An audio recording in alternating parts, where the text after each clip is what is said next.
With the 2023 draft behind us, we'll assess how the Buffalo Bills did. We'll take a deeper dive into exactly what top picks Dalton Kincaid and Osiris Torrence might bring to the Bills. And Brandon Beane had said that defensive tackle would be something to keep an eye on during the draft, but they didn't select one. So we'll talk about what the Bills did instead. The PlayAction podcast starts now. The 2023 NFL draft finally is in the books, and the Buffalo Bills picked 4 offensive players and 2 defensive players. Katherine, let's talk a little bit about what that says about the Bills team.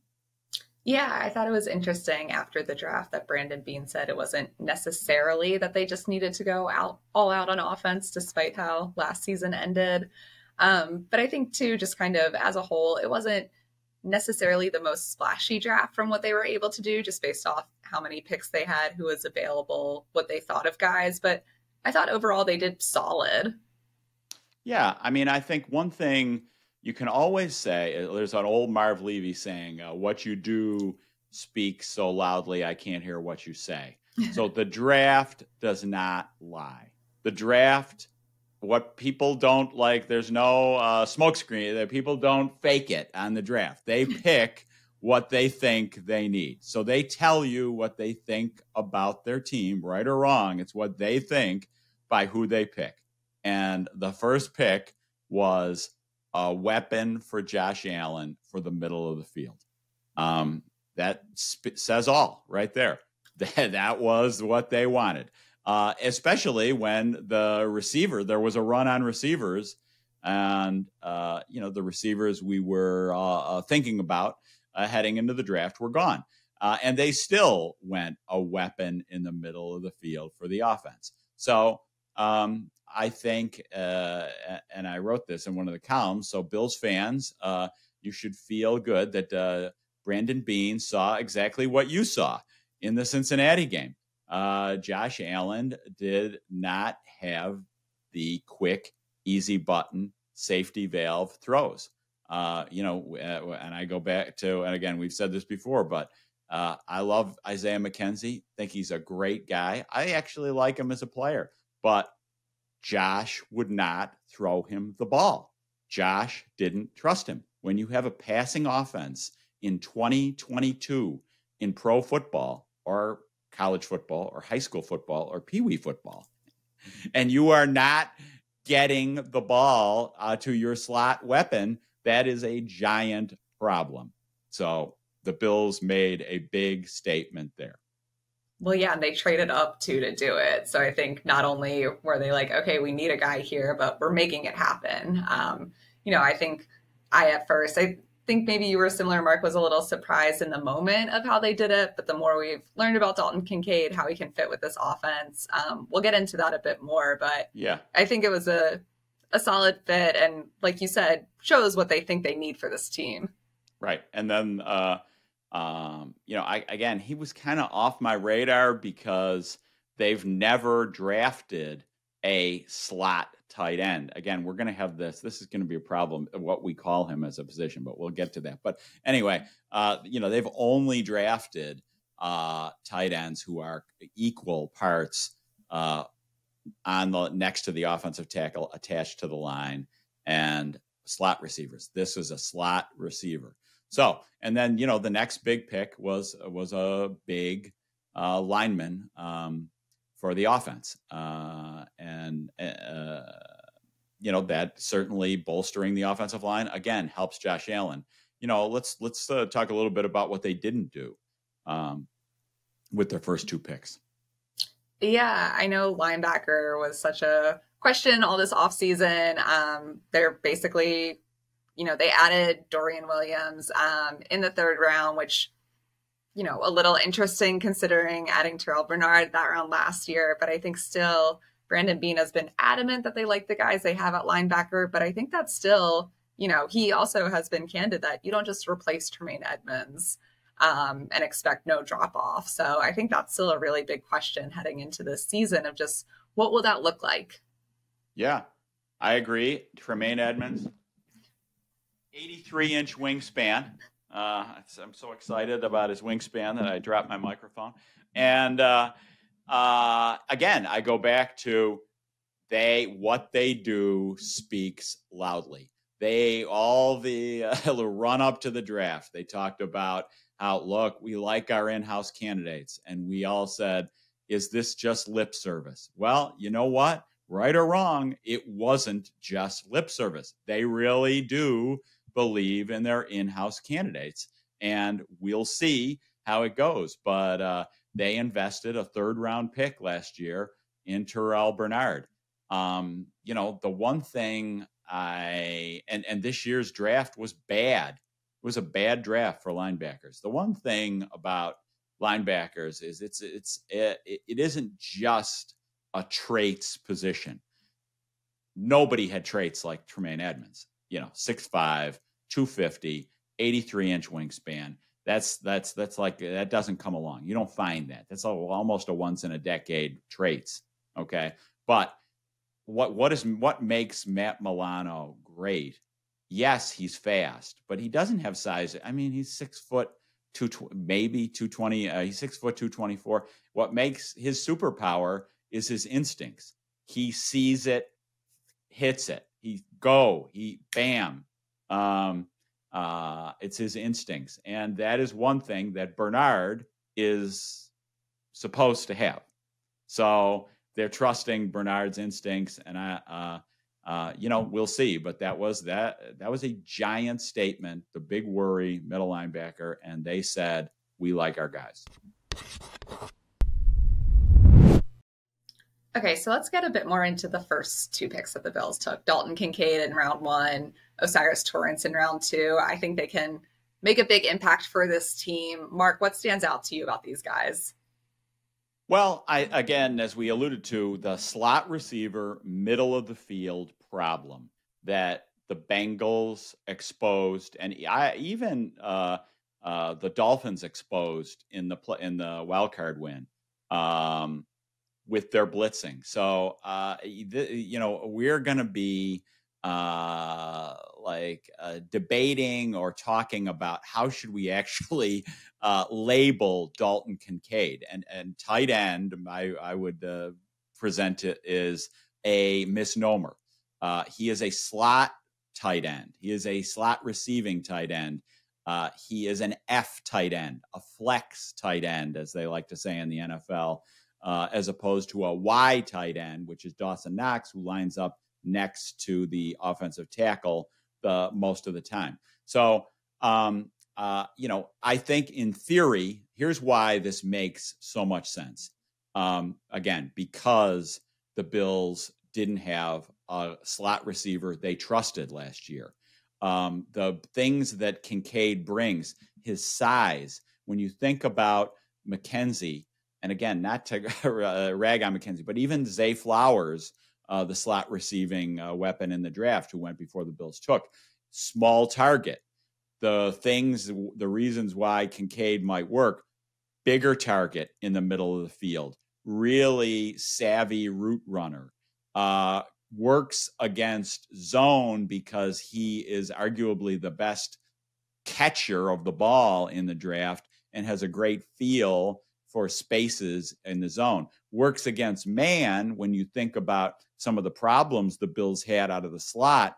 Matchups, Cincinnati, elite slot corner in Mike Hilton. Kansas City, elite slot corner in L'Jarius Sneed. And the problems that caused with a small target, Josh not wanting to pull the trigger and mad coverage when the guy is kind of not open. Now, with a bigger wingspan, bigger man, in theory, the Bills can beat and can attack middle of the field man coverage easier. So I think these are elements of why this Kincaid pick makes a lot of sense. I think for me, it makes sense if they use him right. Like now it's all on Ken Dorsey of how do you scheme it up to get the best out of who you've got on the field. Last year, it kind of felt for a while, preseason, training camp, even back to OTAs, that they were hinting of, we'll use more 12 personnel, and then used it 4.1% of the time, which was among the lowest in the league. Brandon Beane did say that this is going to be more 11 and a half personnel. Yes. And I think that's, that's really telling of what they think of Dalton Kincaid, his skill set, how they anticipate using him. A case where that is actually what he's saying. But I think it's really on Ken Dorsey now of, you've got this guy, make sure you're maximizing your options for Josh Allen. Yeah, great point. And so that folds into like, how will they use him? And I think it also brings up the issue of rookie tight end is not an easy position to step in and make a quick impact right away. I think Dawson Knox had something like 28 catches as a rookie, which wasn't bad by rookie tight end. So what is the challenge for rookie tight end stepping in? The reason it's a challenge position, if you're lining up next to the offensive tackle, is a rookie tight end has to step in. He's got to know the passing game concepts, okay, which is Dalton Kincaid's strength, recognizing man, zone coverage, recognizing spacing. That's his strength. But a tight end's got to learn that. He's got to learn the run scheme, okay, which is challenging. You're working with the tackle. The defensive linemen line up in different spots. How long am I staying with the block here? When am I passing it off? And he's got to learn pass protection concepts because you're lining up next to Deion Dawkins or Spencer Brown. And you've got to know, okay, what line calls, pass protection calls change at the last second before the snap. This is a lot on the plate. I think they should consider Kincaid a slot receiver. Put that on his plate. Don't worry about all the run scheme calls, pass protection calls. Spoon feed him that very slowly. Let him stick to slot receiver so he can make a bigger impact. Yeah, the last thing on him that I find is so interesting is just he hasn't played that much. So I think, to me, I'm interested to see what that means for his ceiling. He started playing football senior year of high school, played through college, but also transferred. So he's never had more than, really 2 years with the team. If you look at how short 2020 season was, ultimately had 3 years at Utah, but a really abridged 2020. So I think just seeing what he does when he has more time in one system with one team, even just more time playing football, there's still probably a lot that he has even said that he has room to grow. So that's something to watch as well. Yeah, great point. Great point. So now we go to the second pick, O'Cyrus Torrence. Big man, 330 pounds, 6'5". And, with this pick, I think matchups. I mean, the Bills have defensive tackle monsters in the AFC East. Quinnen Williams of the Jets has been a nightmare for the Bills and the rest of the league. He's an all-pro. He's great. He's a top 10 pick. He's elite. Miami, Christian Wilkins, big, difficult defensive tackle. And New England has big, beefy interior players. This gives, in theory, makes the middle of the pocket tighter, sounder for Josh Allen. I thought this was a great pick. I thought he was going to go way earlier. So I think getting him where the Bills did was a steal. Some people had him mocked to the Bills in the first round. So to get him in the second round, I loved his anecdote that he was saying, he kind of thought he would go late first, early second, middle second-ish. So at a certain point, he was calling his own phone to make sure it was still working. And I think that's, just such a real testament to what this process is like for guys. They're excited, but they're anxious. They're making sure their phones are working. And luckily, he finally did get that call from the Bills.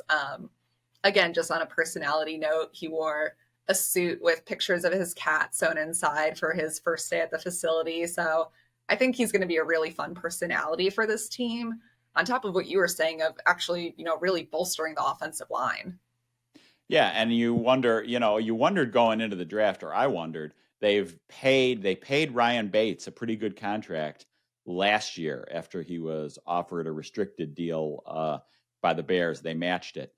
They invested good money, absolute 100% starter money in Connor McGovern in free agency. So they've got money invested there. So what does this mean? I mean, obviously you take O'Cyrus Torrence in the draft, he's penciled in as a starter. He's unless things go wrong, he's going to be the starter, which means Bates is the odd man out for the short term. However, down the road, Bates can play center. So it makes you think that in 2024, when they have more cap issues, they could part ways with Mitch Morse, who's a high quality center, but they could part ways with him and shift Bates over to center. But O'Cyrus Torrence, the plan is for him to start. There's no matter what anybody says.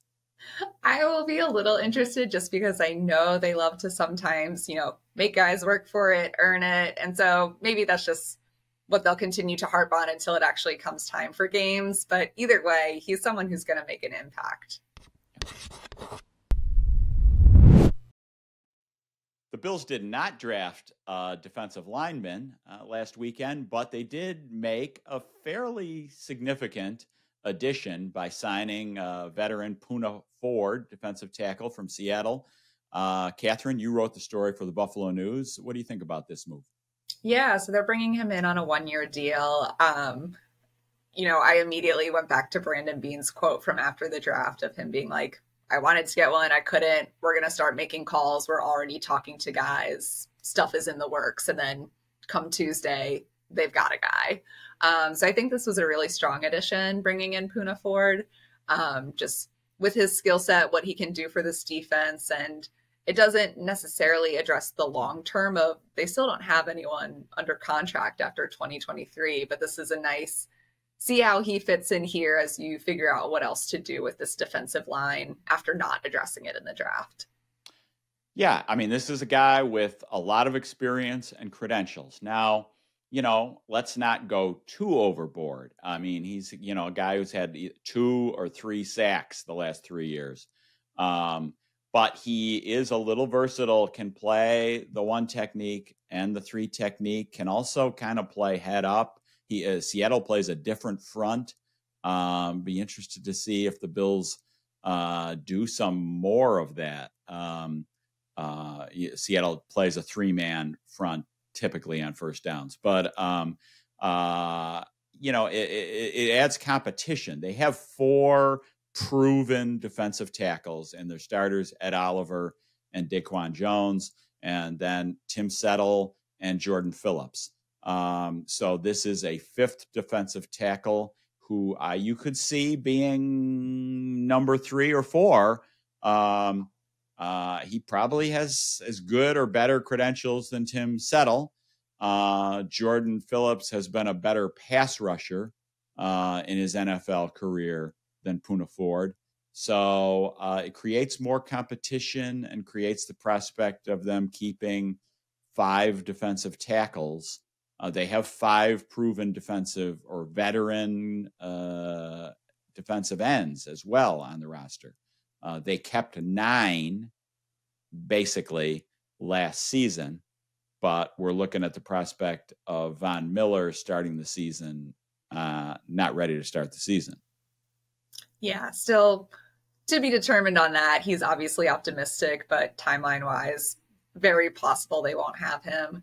But yeah, I think, again, it was just a good example of they didn't want to reach for anyone this draft. There wasn't someone they liked enough to go out and get them during the draft, but knew they still needed to address it. And, Saturday night to Tuesday morning or whatever the exact timeline was, got it done.